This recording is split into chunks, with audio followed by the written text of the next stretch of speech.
अक्टूबर month में हम लोग ब्रेस्ट कैंसर अवेयरनेस के लिए काम कर रहे हैं। तो आज मैं हमारे ही मेंबर से बात करने आई हूँ। आपका नाम? नमस्ते, मैं अस्मिता विश्वजीत दाभोलकर, इनरवेल क्लब बॉम्बे कांदिवली डिस्ट्रिक्ट 314 से। आप मैरिड हो? हाँ, मैं मैरिड हूँ। आपके हस्बैंड का नाम? विश्वजीत तुकाराम दाभोलकर।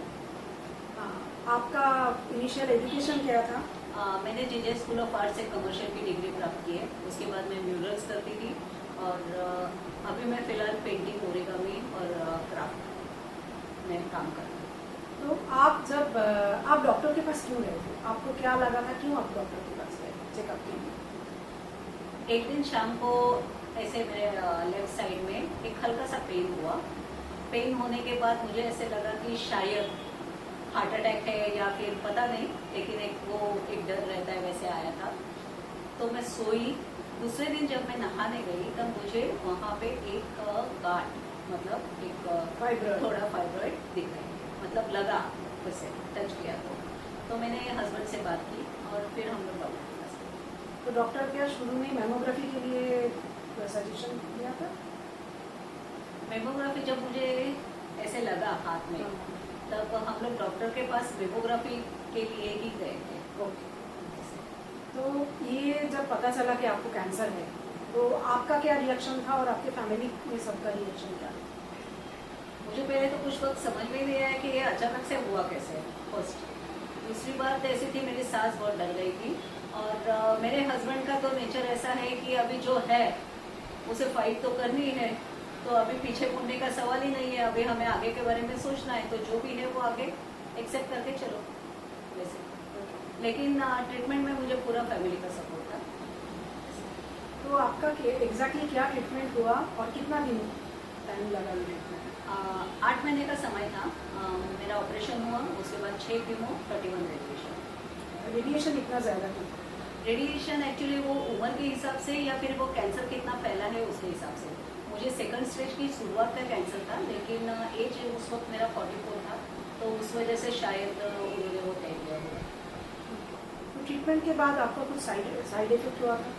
हाँ, ट्रीटमेंट के बाद साइड इफेक्ट मतलब बहुत थकान सी थी। वो केमिकल की वजह से एक अनइजीनेस रहता है ना बॉडी में, वैसे था और बहुत नींद आती थी।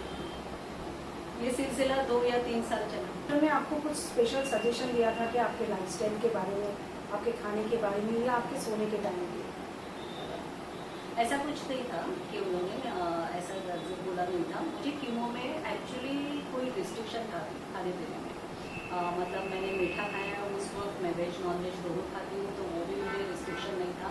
सिर्फ एक चीज़ थी कि उन्होंने मुझे बोला था कि जब कीमो और रेडिएशन चालू है तब हो सके तो बाहर का खाना नहीं है कोई भी। मतलब जैसे एक टेम्पटिंग रहता है ना, समोसा, वड़ा, तो वो उन्होंने स्ट्रिक्टली मना किया था उस वक्त। और उसके बाद भी उन्होंने बोला था कि हो सके तो जितना हो सके उतना घर का खाना आप प्रेफर करें।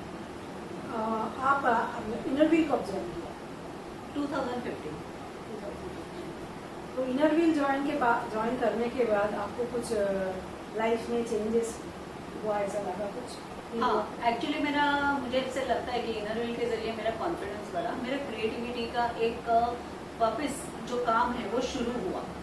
मैं शुरू से ही क्रिएटिव हूँ, लेकिन एक मैंने जो तय किया था कि मुझे अभी कुछ नहीं करना है, तो वो एक शुरुआत इनरव्हील के जरिए हुई। 2017 में मेरा ISO पोस्ट था। अलग अलग डिस्ट्रिक्ट से अलग अलग कंपटीशन आते हैं, उसमें मैंने भाग लिया और उसी के साथ फिर वो सिलसिला चलता गया। प्राइजेस मिले, पहचान हुई। आपने कुछ नया शुरू किया है इसके बाद? हाँ, मैंने शुरू किया है, लेकिन इनरव्हील के कंपटीशन के बाद भी मुझे ये नहीं लगा नहीं था कि मैं पेंटिंग शुरू कर पाऊँगी।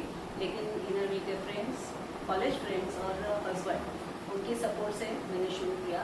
प्रॉब्लम ऐसा था उस वक्त की कीमो की वजह से मेरे हाथों की नसें जल गई थी। उस वजह से मुझे पेंसिल हाथ में पकड़ना भी थोड़ा मुश्किल लग रहा था। तो जब मैं पेंसिल ही नहीं पकड़ पा रही हूँ, मुझे एक स्केच करने के लिए 3 घंटा लगता है, तो मैं आगे काम क्या करूँगी? ये मेरा खुद के लिए ही सवाल था।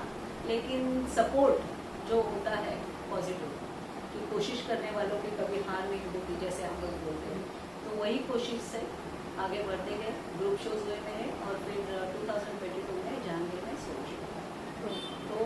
इनर व्हील के जरिए मेरा ये सफर जो शुरू हुआ है वो आज तक कंटिन्यू है। Very nice. और आपने इस बार ये साल में कुछ नया चालू हाँ, किया? मैंने एक्चुअली मुझे डिज़ाइनर ज्वेलरी बहुत पसंद है, खुद पहनना भी पसंद है।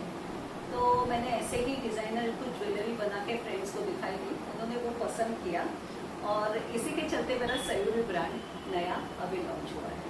मैं उसमें डिज़ाइनर ज्वेलरी बनाती हूँ और जो भी डिज़ाइनर आर्टिफैक्ट्स है उसमें नेमप्लेट आएगा, उसमें साड़ी के ऊपर पेंटिंग आएगा, ब्लाउज के ऊपर पेंटिंग आ रहेगा, तो वो सब कर देती हूँ। ओके, तो हमारे ऑडियंस के लिए आपका मैसेज क्या है? कैंसर होना ना होना ये अपने हाथ में है नहीं, अभी है तो एक्सेप्ट करो और आगे बढ़ो। उसके लिए जो भी डॉक्टर बोलेंगे वो फॉलो करो, क्योंकि वो बीच में ट्रीटमेंट ब्रेक करना ये भी हमारे लिए खतरे से खतरा ज़्यादा रहता है उसमें। हम लोग जब ब्रेक करते हैं ट्रीटमेंट तो खतरा ज़्यादा होता है। उसके लिए जो भी ट्रीटमेंट है जैसे भी है वो कंप्लीट करो और उसके साथ योगा, मेडिटेशन और सबसे महत्वपूर्ण बात समय पे खाना। आजकल हमारा जो लाइफस्टाइल है, हम लोग जब लाइफस्टाइल की बात करते हैं तो वो कैसा है कि हम लोग क्या करते हैं ना कि समय पे आज काम है ना, थोड़ी देर के बाद, तो वैसे नहीं कर रहे हैं। हमें 2 टाइम प्रॉपर खाना और 2 टाइम प्रॉपरली नाश्ता करना ही करना है। तो इस वजह से हमारा हेल्थ भी अच्छा रहता है और हमें पॉजिटिवली हम लोग आगे बढ़ सकते हैं। उसके साथ डॉक्टर के पास फॉलोअप भी जरूरी है। हाँ, उसके साथ डॉक्टर के पास फॉलोअप भी ज़रूरी है और चेकअप भी, हर साल चेकअप जैसे डॉक्टर बोलेंगे वैसे। और जिनको नहीं है, अभी जिनको हुआ है उनको तो वो कंपलसरी है, लेकिन जिनको नहीं हुआ है वो भी 2 साल में करेंगे चेकअप तो वो ज़्यादा बेटर है। Thank you Asmita, thank you audience for watching our video.